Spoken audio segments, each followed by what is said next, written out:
Oke, yuk kita ngomongin soal mobil yang benar-benar jadi legenda di jalanan Indonesia. Sebuah nama yang saking ikoniknya, rasanya hampir semua keluarga di sini punya cerita sama mobil ini.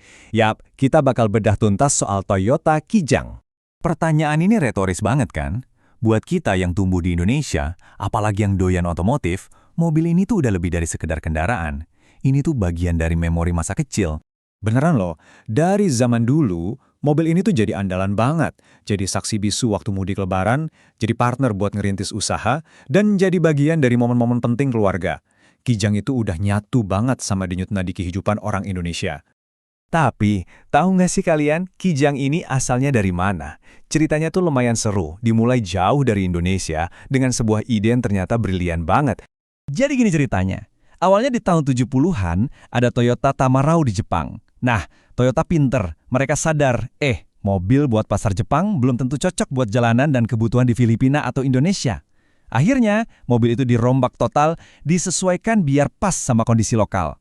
Dan disinilah, di Indonesia, dia nemuin rumahnya. Dan lahirlah si Kijang yang kita semua kenal dan cintai. Nah, dalam sejarah panjangnya, ada dua generasi Kijang yang paling menonjol, yang benar-benar jadi game changer di dunia otomotif keluarga Indonesia. Yuk kita lihat evolusinya. Ini dia nih, sang pelopor, yang akrab dipanggil Kijang Kotak atau Kiko. Desainnya jujur banget, kotak aja gitu. Awalnya sih ini mobil niaga, buat angkut-angkut barang. Tapi, karena bandelnya bukan main, malah banyak keluarga yang naksir dan dijadiin mobil pribadi. Terus apa sih resep suksesnya si kotak ini? Simple aja. Desainnya fungsional, mesinnya juga nggak neko-neko, tapi bandel banget. Tenaganya ya cukuplah buat zaman itu, sekitar 70-100 horsepower, dan yang paling penting, buat ukuran mobil segitu, iritnya lumayan. Lalu, boom! Tahun 1997, Toyota bikin gebrakan. Lahirlah si Kijang Kapsul. Ini perubahannya drastis banget loh.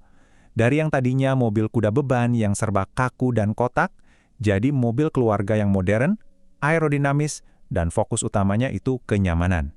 Udah bukan buat angkut barang lagi, tapi buat bawa 7-8 penumpang dengan gaya. Dan di puncaknya kasta Kijang Kapsul, ada varian Krista. Ini bisa dibilang versi paling mewahnya. Mesinnya sih mirip-mirip, tapi dengan nama Krista, Toyota seolah mau bilang, ini buat keluarga yang pengen lebih dari sekedar fungsi, tapi juga gaya dan sentuhan kemewahan. Oke, cukup soal mesin dan desain. Sekarang kita masuk ke bagian yang lebih dalam lagi, yaitu gimana ceritanya Kijang ini bisa meresap begitu kuat ke dalam budaya orang Indonesia. Nah, ini dia kuncinya. Kijang itu bukan cuma alat transportasi. Buat anak-anak mobil, Kijang itu kayak kanvas kosong, enak banget buat dimodifikasi. Buat para pengusaha, dia jadi partner kerja yang bisa diandalin. Perannya tuh banyak banget, unik. Tapi di balik citranya yang family friendly banget, ternyata ada sisi lain dari reputasi Kijang. Sebuah julukan yang, jujur aja, agak serem. Yap, mobil penculik.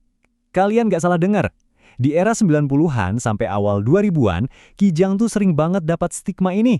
Gara-garanya, sering banget muncul di sinetron atau berita sebagai mobilnya penjahat. Aneh banget kan, mobil keluarga dapat julukan kayak gitu? Kenapa bisa gitu ya? Alasannya simple banget sih, sebenarnya karena mobilnya gede dan lega. Muat banyak orang. Jadi, ya pas banget buat adegan-adegan kayak gitu di film. Tapi biar adil, Kijang nggak sendirian kok. Mobil-mobil gagah lain di zaman itu kayak Daihatsu TAF atau Suzuki Katana juga sering kena cap yang sama. Oke, kita lompat ke era yang lebih modern.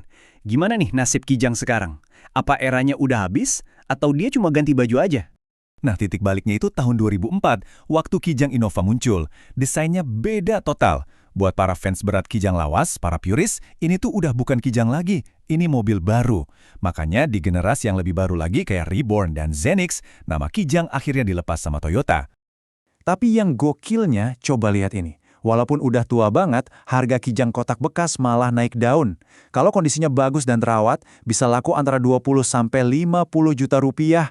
Gila kan? Ini udah bukan mobil tua biasa, ini barang koleksi. Gimana dengan Kijang Kapsul?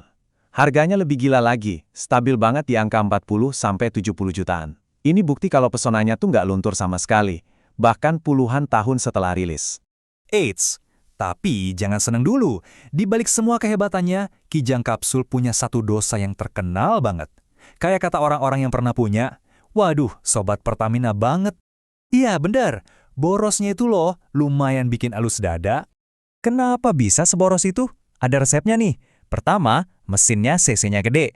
Kedua, udah ada fitur AC kali double blower yang nyedot tenaga banget. Ketiga, bodinya itu berat dan kokoh, jadi butuh tenaga ekstra buat gerak. Kombinasi maut buat bikin dompet nangis di pom bensin. Tapi ya itu dia uniknya. Walaupun boros, keandalannya, pesonanya, dan ceritanya itu jauh lebih kuat. Kijang tetap jadi mobil klasik yang dicari-cari kolektor dan penggemar sampai sekarang. Statusnya udah gak terbantahkan. Nah, setelah kita bahas semua perjalanannya, ada satu pertanyaan pamungkas yang seru buat dipikirin. Kijang ini kan asalnya mobil Jepang, tapi dibesarkan di Indonesia buat pasar Asia. Jadi sebenarnya, Toyota Kijang itu mobil JDM, Japanese Domestic Market, bukan ya? Atau dia ini udah jadi kategori sendiri, semacam Indonesian Domestic Market? Coba menurut kalian gimana?